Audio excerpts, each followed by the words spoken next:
The research dome felt more like a tomb than a laboratory. Dr. Cale Voss pressed his scaled palm against the cool metal wall and listened to the silence. 3 weeks had passed since the Lumeri cubs were born, and still they refused to leave their corner of the habitat. His team had tried everything, but the little creatures remained huddled together like frightened stones. Chitrix buzzed quietly as she checked her instruments for the 100th time that day. Her insect-like features showed concern in the way. Her antennae twitched. "The stress readings are getting worse," she said in her clicking voice.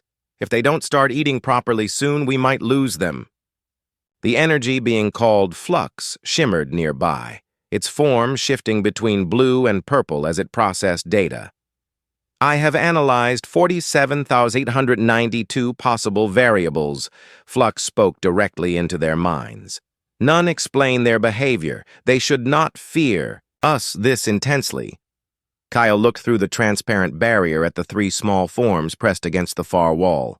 The cubs were beautiful, with fur that sparkled like crushed diamonds and eyes that held an ancient wisdom. Their parents, Thornback and Mistral, stood guard but could do nothing to comfort their terrified offspring. The Lumeri species had been dying out for centuries. These cubs represented hope for an entire civilization. The Galactic Preservation Council had spent years preparing for this moment, bringing together the best minds from across the galaxy. Yet here they sat, watching, 3 baby animals too scared to eat. Growl, the massive bear-like Ursoid researcher, lumbered over to join them. His thick fur was gray with age, and his voice rumbled like distant thunder. "In my species, young ones fear nothing. They explore, they play, they cause trouble. These cubs act like they sense death in every shadow." "Perhaps they do," said Dr. Voss, adjusting his lab coat with careful movements. "The Lumeri evolved on a world where everything wanted to eat them. Maybe that fear runs deeper than we thought.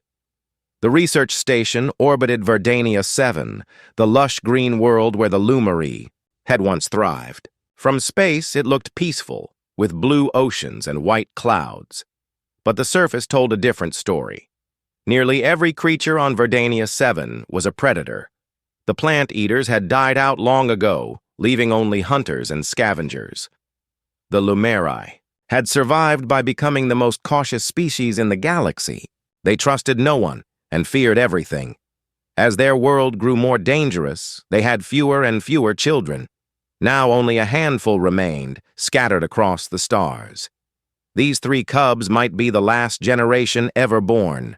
"We need to try a different approach," Chitrix said, her wings fluttering with nervous energy. "Perhaps if we reduce our numbers, only 1 researcher at a time?" They had already tried that. Dr. Voss had spent hours alone with the cubs, speaking softly and moving slowly. The cubs had only pressed themselves harder against the wall. Chitrix had tried playing recordings of their parents' calls. Flux had attempted to communicate through gentle mental touch. Nothing worked. Growl had been their last hope. As another mammalian species, they thought he might seem less threatening. Instead, the cubs had nearly fainted from fear when he approached.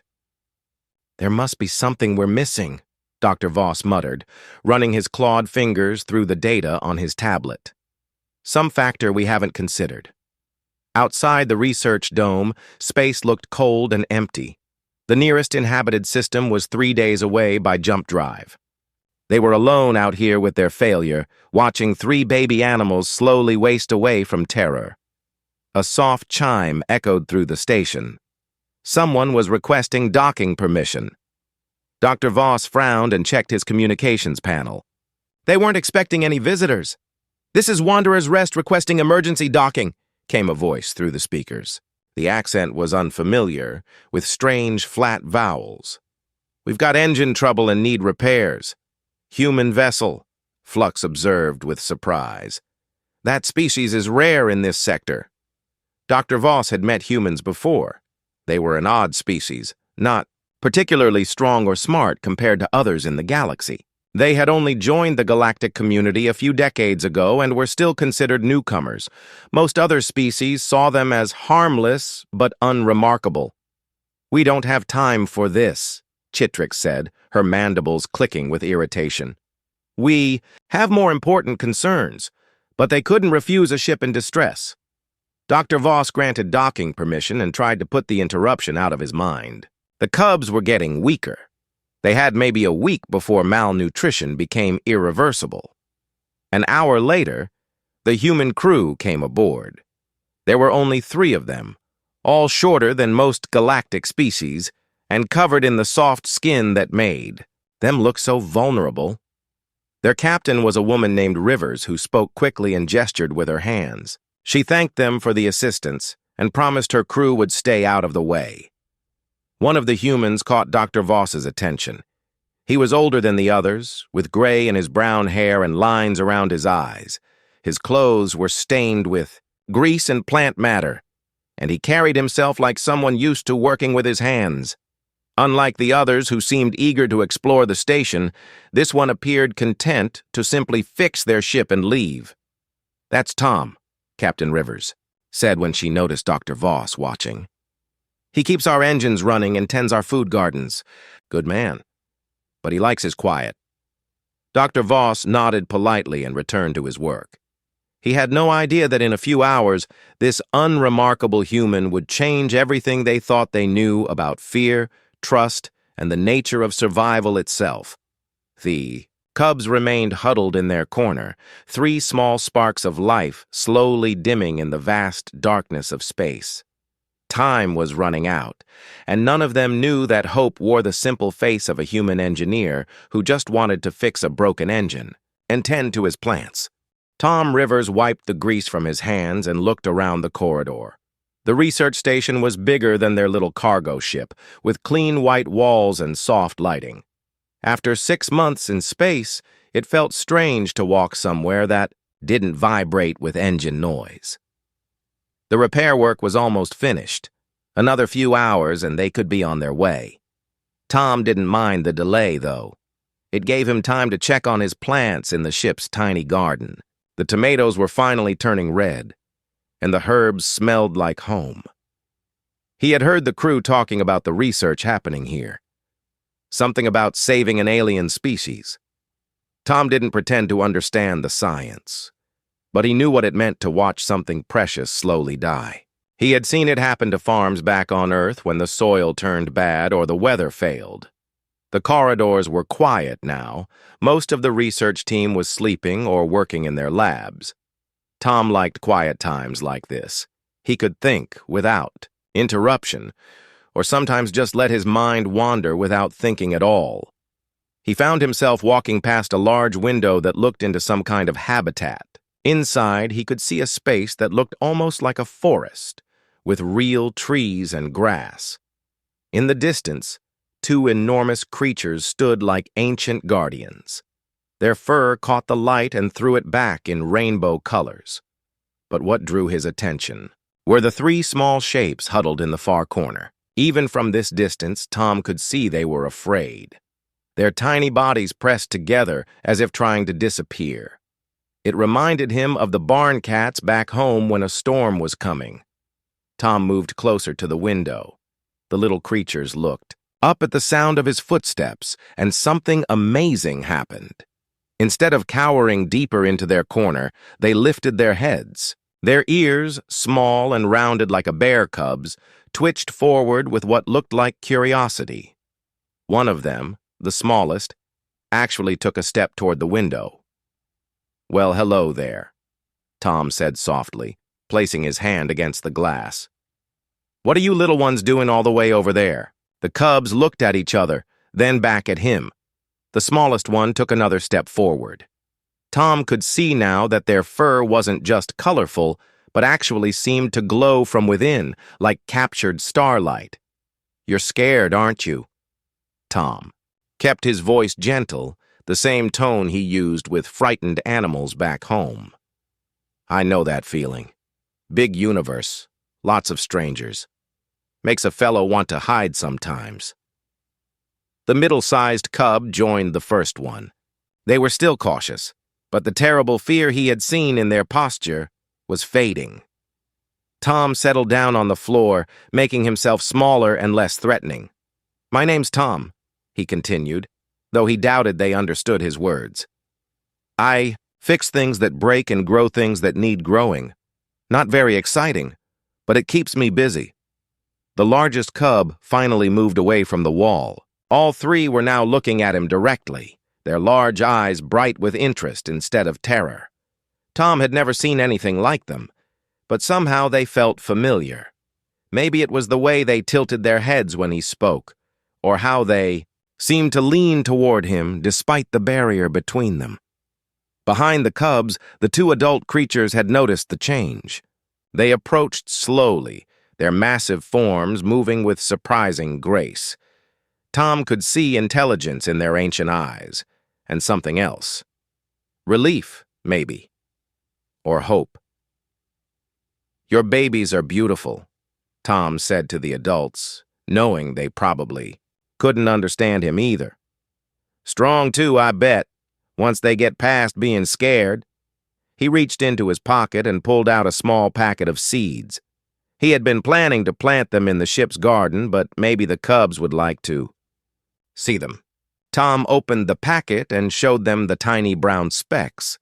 "These will grow into flowers," he explained, holding the packet where they could see it. "Pretty yellow ones that smell like sunshine. Takes patience, though. You plant them, water them, wait for them to decide they're ready to grow." The smallest cub pressed its nose against the glass, leaving a small fog mark with its breath. Tom smiled and moved the seed packet, watching how the cub's eyes followed it. "You like that, huh? Plants are good company. They don't talk much, but they listen real well. And they don't judge you for being different or scared or not knowing all the right answers." He spent the next hour talking to them about gardening, about Earth, about the stars they had seen on their journey. The cubs gradually relaxed, even beginning to play a little. One of them rolled over, showing the soft, pale fur on its belly. Another made a sound that might have been a purr. Tom didn't notice the group of researchers who had gathered outside the habitat room. Dr. Voss stood frozen, his scaled face showing complete bewilderment. Chitrix's antennae waved rapidly as she tried to process what she was seeing. Even Flux, usually calm and analytical, was flickering with agitated colors. For 3 weeks, they had watched these cubs cower in terror from every approach.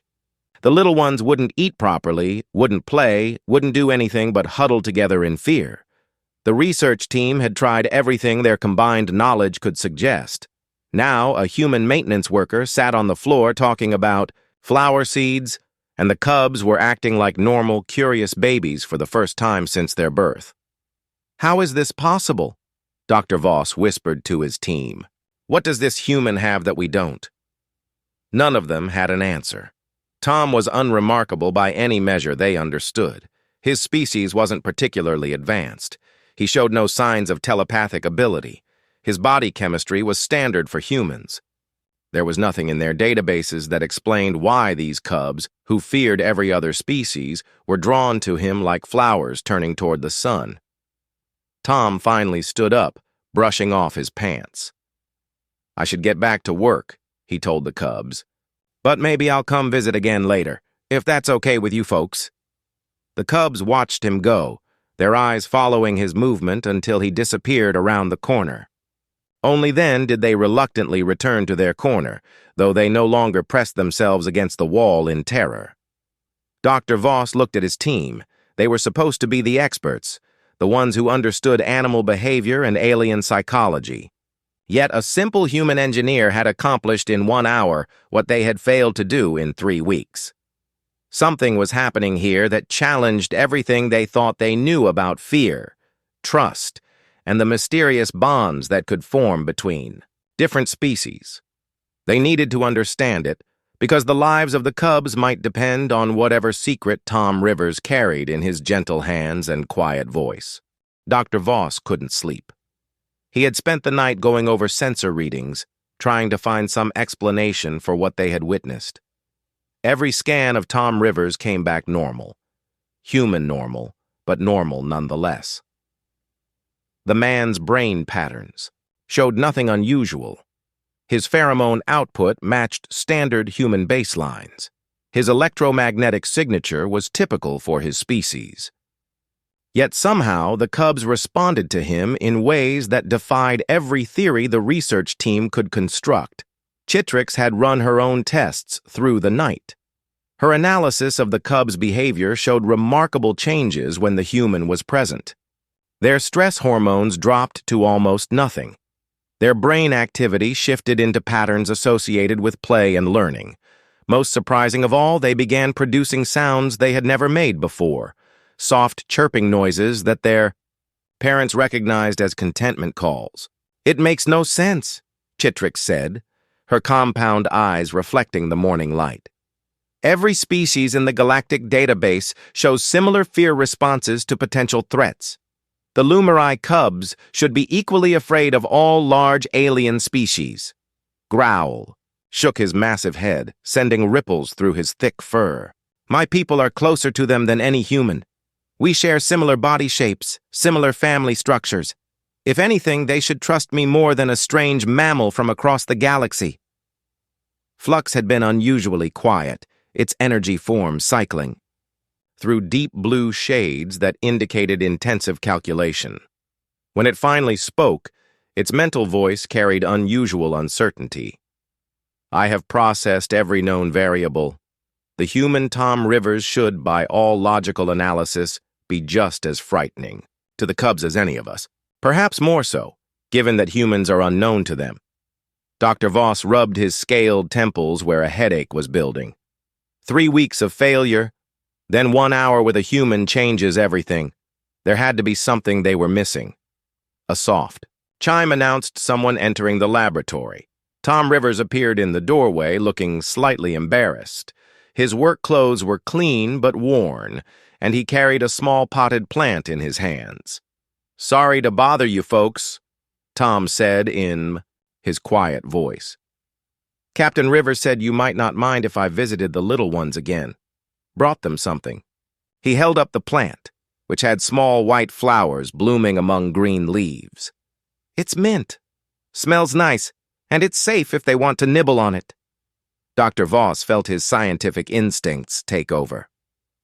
"Mr. Rivers, would you mind if we observed more closely this time? Your interaction with the cubs yesterday was quite remarkable." Tom shrugged. "Don't mind at all, though I'm not doing anything special, just talking to them like I would any scared animal." They made their way to the habitat observation room. As soon as Tom appeared at the viewing window, the cubs perked up. The smallest one actually ran toward the barrier, its crystalline fur catching the light as it moved. "Hey there, little star," Tom said, settling into his spot on the floor. "Look, what I brought you." He held up the mint plant so they could see it. "This is what we call mint back home. It's good for settling worried stomachs and helping folks relax." The research team watched in fascination as all 3 cubs approached the window. Their parents, Thornback and Mistral, followed at a distance, but showed none of the defensive posturing they displayed when other species came near. Tom began talking about his garden, describing how different plants grew and what they needed to thrive. His voice was steady and calm, with no sudden movements or loud sounds. The cubs listened with obvious attention, occasionally making those soft chirping sounds that meant they were happy. "The secret with plants," Tom was saying, "is patience. You can't force them to grow faster than they're ready for. You just give them what they need and wait for them to decide it's safe to bloom." Dr. Voss noticed something interesting. When Tom spoke, his body language remained completely non-threatening. His shoulders were relaxed, his movements slow and predictable. Most importantly, his eyes never stared directly at the cubs for long periods. He would glance at them, then look away, giving them space to observe him without feeling watched. It was the behavior of someone who understood prey animals, Dr. Voss realized. Tom was unconsciously following rules that would put nervous creatures at ease, but that still didn't explain why the cubs weren't afraid of him in the first place. Chitrix was recording everything, her instruments measuring dozens of variables simultaneously. "His vocal patterns are interesting," she whispered to Dr. Voss. "Lower frequency than most human speech, very steady rhythm. Similar to some maternal comfort calls in mammalian species." Flux added its own observations. "The human's posture and movement patterns suggest no predatory intent. But that should be true for all of us when we interact with the cubs." Growl rumbled quietly. "Watch how he holds that plant, like it's something precious. My people would hold a cub the same way, but these little ones flee from me." Tom was now telling the cubs about Earth, about forests and rivers and animals that lived there. He described rabbits and deer, squirrels and birds, painting pictures with words of a world where many different species lived together. "We had to learn to get along with all sorts of creatures," Tom said, unconsciously touching the mint plant's leaves. "Cows and horses, dogs and cats, even the wild animals that lived in the woods near our farms. You couldn't survive by being afraid of everything that was different." Something in that statement made Dr. Voss pause. He thought about Earth's history, what he knew of human evolution. Humans had indeed lived alongside many species, both wild and domesticated. They had been forced to read the moods and intentions of animals that could help or harm them. Maybe that was part of it. Humans had evolved as a species that needed to understand and interact with other animals. They had developed the ability to communicate across species lines in ways that most galactic civilizations had never needed to learn. The cubs were now playing while Tom watched. They rolled and tumbled like normal, healthy babies, their fear completely forgotten as long as he was present. When Tom finally had to leave, they watched him go with obvious disappointment, but without the terror they showed when other species departed. As Tom disappeared down the corridor, Dr. Voss turned to his team. "We need to run new tests, not on Tom's biology, but on his behavior patterns. I think we've been looking at this wrong." "How do you mean?" asked Chitrix, already preparing new sensor configurations. "We've been trying to figure out what Tom has that we don't," Dr. Voss explained, his excitement growing. "But maybe we should be asking what he doesn't have that we do." For the first time since the cubs were born, Dr. Voss felt hope stirring in his chest. They were close to understanding something important, something that might not only save the Lumeri cubs, but change how the galaxy thought about communication between species. The answer was right there in front of them, hidden in the gentle way. A human talk to frightened babies and the patient wisdom of someone who knew how to make things grow. Tom had started bringing his lunch to eat near the habitat window. The cubs seemed to enjoy watching him, and he found their company peaceful after the noise and bustle of ship repairs. Today, he had brought a sandwich and some fruit from the ship's garden, along with a thermos of tea that smelled like chamomile and mint. The cubs had grown bolder over the past few days. They now approached the window as soon as they saw him, pressing their small paws against the glass like children, trying to get closer to something wonderful. Tom had started calling them by the names that seemed to fit their personalities. The smallest, most curious one was Pebble. The middle-sized one, who liked to tumble and play, was Moss. The largest, who watched everything with serious eyes, was Star. "Morning, little ones," Tom said as he settled down with his meal. "Hope you slept well. Your parents look proud of you today." Indeed, Thornback and Mistral seemed different. The ancient Lumeri moved with less tension in their massive shoulders. They still watched Tom carefully, but their stance was no longer defensive. If anything, they appeared grateful. Dr. Voss and his team had been running continuous observations, and the results were remarkable. Under Tom's influence, the cubs were displaying behaviors that hadn't been seen in young Lumeri for generations. They played elaborate games, explored their habitat with curiosity instead of fear, and most importantly, they were eating well and growing strong. "The change in their physical health is dramatic," Chitrix reported to the team. "Their stress Hormones have dropped to normal levels. They're gaining weight appropriately for their age. Their coat condition has improved significantly. But it was more than just physical health. The cubs were learning and developing in ways that surprised even their parents. Star had started making complex vocalizations that sounded almost like attempts at speech. Moss had begun building small structures out of sticks and stones, showing problem-solving abilities beyond their years. Pebble had developed an intense interest in Tom's plants, studying the mint and other specimens he brought, with the focus of a natural scientist. Tom was completely unaware of how extraordinary this was. To him, the cubs were simply young animals who needed patience and kindness to overcome their fears. He treated them the way his grandmother had taught him to treat all living things, with respect and gentle understanding. "You know what I think." "You'd like?" Tom said to them as he ate his sandwich. "Back home, we had fireflies, little bugs that would light up at night, dancing around the gardens like tiny stars. Made the whole world look magical." He gestured with his hands, trying to show them the dancing motion.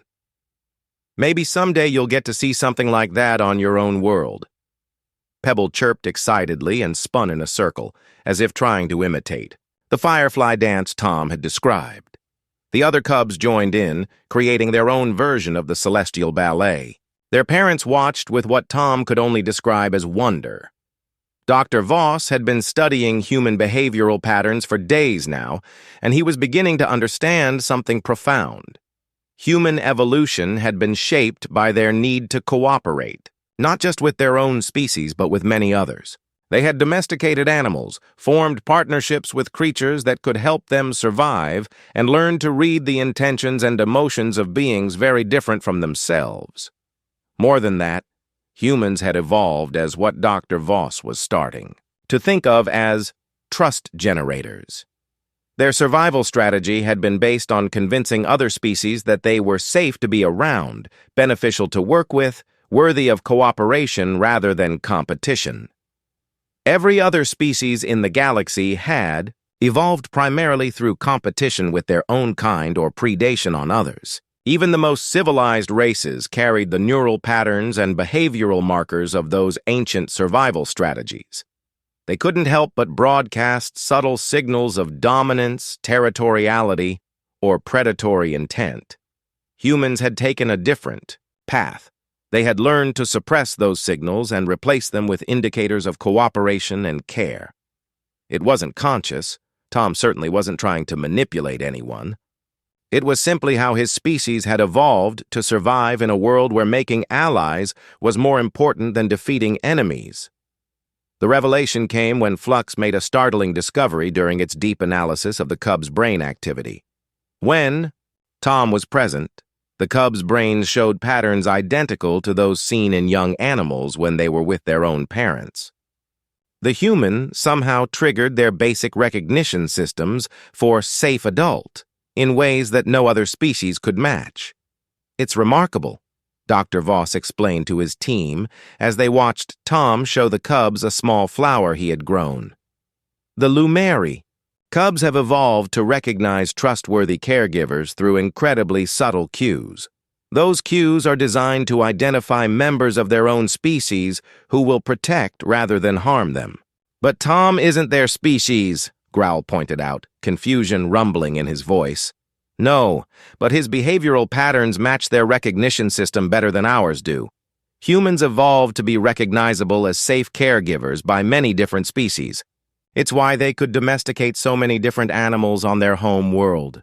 Tom was now teaching the cubs a simple game, using hand gestures to encourage them to copy his movements. They followed along eagerly, their earlier fears completely forgotten. When one of them made a mistake, Tom simply smiled and showed them. Again, never displaying impatience or frustration. Chitrix buzzed with understanding. "So humans aren't threatening to the cubs because they evolved specifically not to be threatening to other species. It's their primary survival adaptation." "Exactly," said Dr. Voss. "And more than that, they evolved to actively signal safety and care. Tom isn't just non-threatening. He's broadcasting safe adult signals that the cubs' instincts recognize and respond to." The implications were staggering. If humans could interact safely with the Lumeri cubs, they might be able to help with other endangered species that were too fearful for traditional conservation methods. The galaxy was full of creatures that had withdrawn from contact due to trauma or evolutionary caution. Humans might be the key to reaching them. Tom finished his lunch and started packing up his things. "I'll see you tomorrow, little ones," he promised the cubs. "Maybe I'll bring that book of pictures I was telling you about, the one with all the Earth animals." As he left, the cubs watched him go with obvious affection. They had learned to trust completely, something their species rarely did. In Tom Rivers, a simple engineer who grew plants and fixed broken things, they had found what every young creature needs, an adult who made them feel safe in a dangerous universe. The research team watched this daily miracle with growing amazement, finally beginning to understand that sometimes the greatest strength wasn't in being the smartest or strongest or most advanced species. Sometimes it was in being the one that others never had to fear. 6 months had passed since Tom's ship first docked at the research station. The Wanderer's Rest had long since been repaired and departed, but Tom had stayed behind. The Galactic Preservation Council had offered him a position as a specialized caregiver, though Tom still thought of himself as just someone who was good with scared animals and stubborn plants. The cubs were no longer cubs. Pebble, Moss, and Star had grown into young adults, their crystalline fur now shimmering with the full spectrum of colors that marked healthy Lumeri. Under Tom's patient care, they had developed beyond anyone's expectations. They were curious, playful, and most remarkably, unafraid. Dr. Voss stood in the expanded habitat watching Tom work with the young Lumeri. Today's lesson involved teaching them to recognize different types of plants, some safe to eat and others to avoid. It was knowledge their parents should have passed on, but Thornback and Mistral had been too fearful to venture into teaching mode until they saw how their children thrived under human guidance. "The red berries are sweet, but only eat a few at a time," Tom was explaining, holding up samples for them to examine. "Too many will give you a stomach ache. Trust me on that. 1. I learned the hard way as a kid."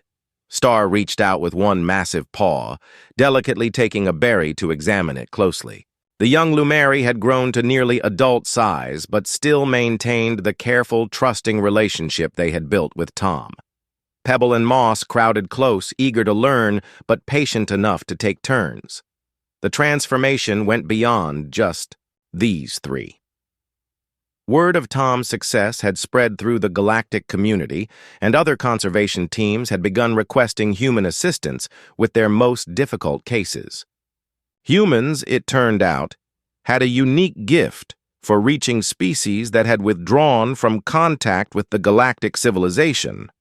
Tom had trained a dozen other humans in what was being called the Rivers Method, though he protested that there was no method at all.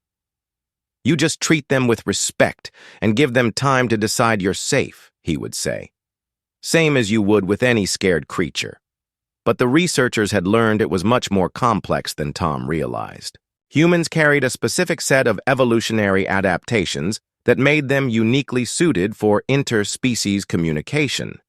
Their neural patterns, body language, vocal tones, and even their scent signatures had all been shaped by millions of years of cooperative evolution with other species. "We've documented it now across 17 different species," Dr. Voss reported to the council. "In every case, creatures that show extreme fear responses to other galactic species will accept human caregivers. The humans don't need special training or equipment. It appears to be an innate ability."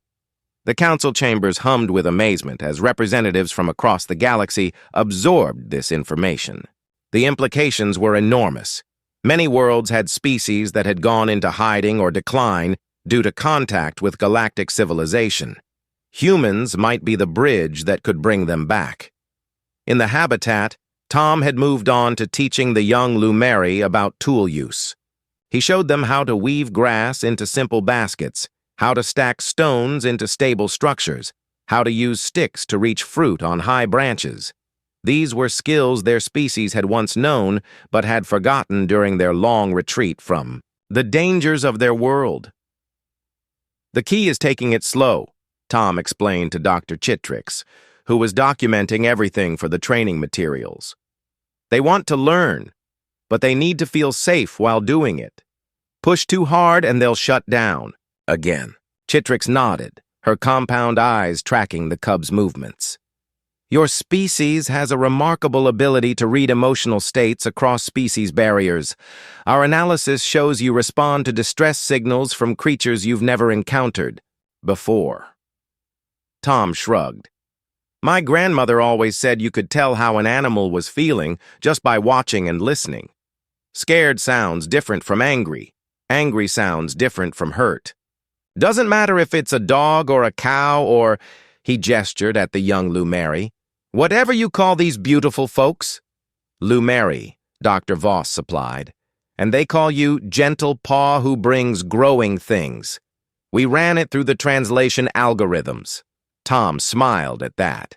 The Lumeri had indeed developed their own name for him, along with complex vocalizations that seemed to express concepts their species had never needed before. Concepts like trust, joy, and hope for the future. The real breakthrough had come when Pebble, now the size of a small building, had successfully mated with a young male from another conservation facility. The pregnancy was progressing normally, monitored by a team that now included 3 human specialists working alongside the alien researchers. "The new cubs will be born into a different world than their parents were," Tom observed, watching Pebble carefully arrange soft materials into a nesting area. "They won't know that kind of fear. Maybe that's the real gift we can give them." Dr. Voss had to agree. The Lumeri species was not just surviving but beginning to thrive.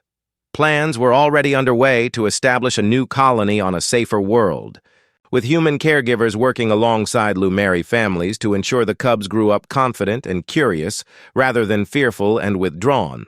But the impact extended far beyond one species. The discovery of humanity's unique role as interspecies mediators was changing how the galaxy thought about cooperation and diversity. Species that had been in conflict for generations were beginning to request human diplomats to help them find common ground. Tom, oblivious to these larger implications, was focused on the immediate task of helping 3 young Lumeri learn to build a fire safely. It was a skill they would need on their new world, and he was determined to make sure they could take care of themselves. "Fire is your friend if you respect it," he was saying, showing them how to arrange kindling in a safe pattern. "But it can be dangerous if you get careless. Always have water nearby, always clear the area around your fire pit, and never leave. It burning when you're not watching." Star carefully copied Tom's movements, building a perfect replica of the fire structure.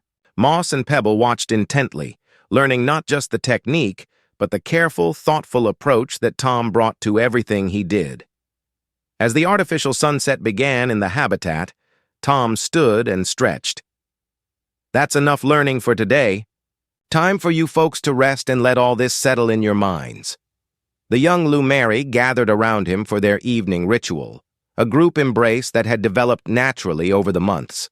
Their massive forms surrounded Tom's small human frame, but he felt perfectly safe in their gentle grip. They had learned to trust him completely, and that trust had transformed them from terrified cubs into confident young adults ready to face the future. Dr. Voss watched this scene with wonder that never faded.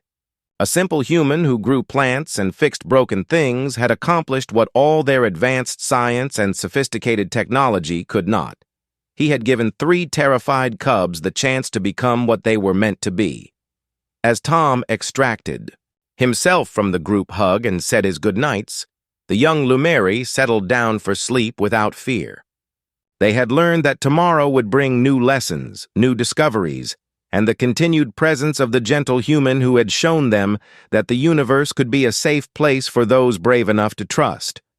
Outside the habitat, representatives from dozens of worlds were already making requests for human assistance with their own conservation crises. The galaxy had discovered something remarkable. that sometimes the greatest strength wasn't in conquering fear, but in never causing it in the first place.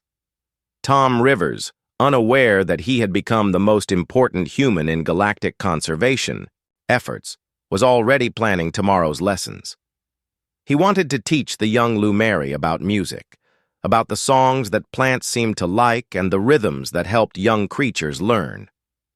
It would be another small step in their education, another day of patient guidance from the species that had evolved to be everyone's friend. The Lumeri cubs were no longer afraid of anyone because they had learned from the one species in the galaxy that had never given them reason to fear. In a universe full of predators and competitors, they had found protectors and teachers, and in finding them, they had found their future.